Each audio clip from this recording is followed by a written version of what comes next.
Bonjour à tous et bienvenue dans cette nouvelle vidéo. Alors aujourd'hui, je vais continuer ma série de vidéos sur la mécanique. Donc je vous rappelle que vous pourrez retrouver l'intégralité des vidéos sur la mécanique dans la fiche en haut à droite. Et surtout, du coup, n'hésitez pas à vous abonner pour ne rater aucune des nouvelles vidéos sur la mécanique. Et aujourd'hui, on va voir comment tracer un vecteur accélération et un vecteur vitesse dans un mouvement circulaire uniforme. Si vous voulez voir comment faire ça dans un mouvement rectiligne uniforme ou un mouvement rectiligne uniformément varié, c'est toujours dans la fiche en haut à droite. Et on y va directement. Donc pour commencer sur les mouvements circulaires uniformes, on va prendre un exemple. Par exemple, l'exemple d'une grande roue de fête foraine.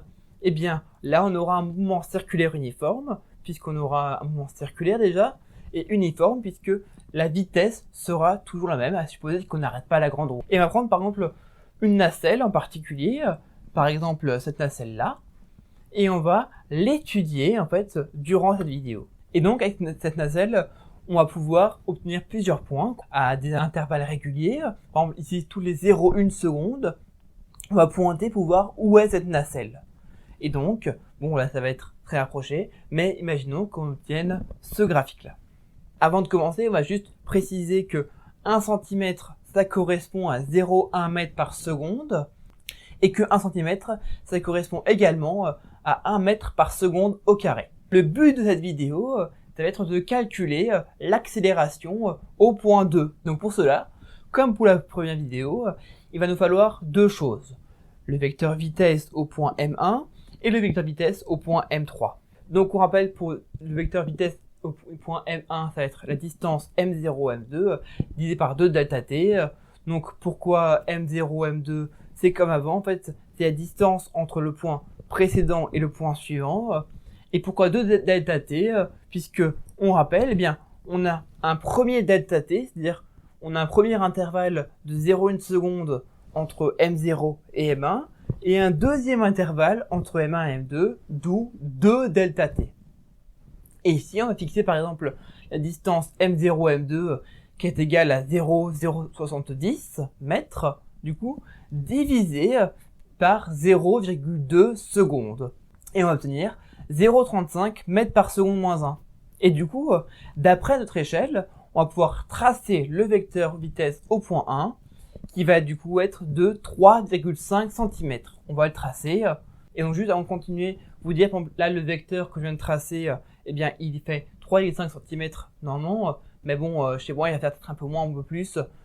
Faites abstraction. Ensuite, pour le vecteur vitesse au point M3, eh bien ça va être pareil. Donc la distance entre le point précédent et le point suivant, donc ici ça va être la distance entre M2 et M4, toujours sur 2 delta t.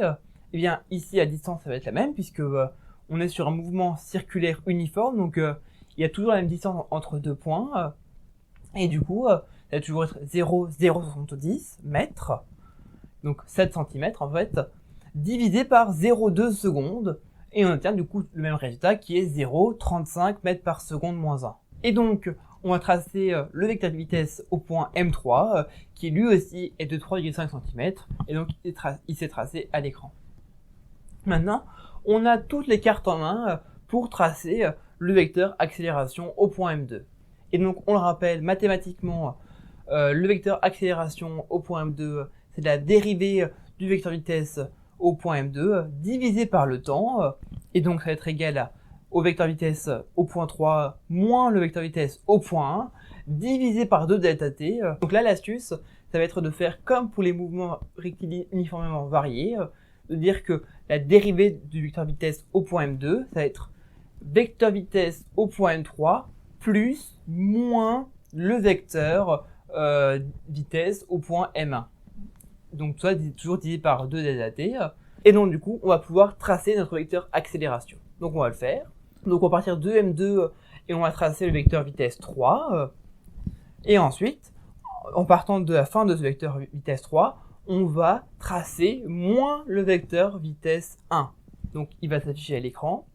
Et donc du coup, eh bien, le vecteur accélération au point M2, il va partir du point toujours M2 pour descendre jusque, eh bien, à la fin de ce vecteur moins V1.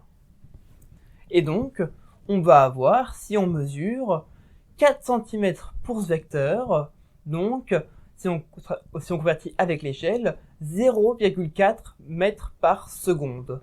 Et donc, pour finir, maintenant que on a ces données, le vecteur accélération au point M2, c'est égal à 0,4 divisé par 0,2, c'est-à-dire 2 mètres par seconde au carré. Et donc, si on faisait tous les vecteurs accélération, on verrait qu'ils se redirigent tous vers le centre, bien ici de notre grande roue par exemple. Ce sera la force centripète. Voilà, c'est la fin de cette vidéo. Je vous remercie grandement d'avoir suivi. Si vous l'avez aimé, n'hésitez pas à mettre un like et à la partager autour de vous. Elle pourra aider plein de vos camarades. N'hésitez pas non plus à vous abonner pour ne rater aucune de nos nouvelles vidéos. Je vous invite à regarder ma dernière vidéo sur la mécanique qui traitait du coup des mouvements rectilignes uniformes et uniformément variés.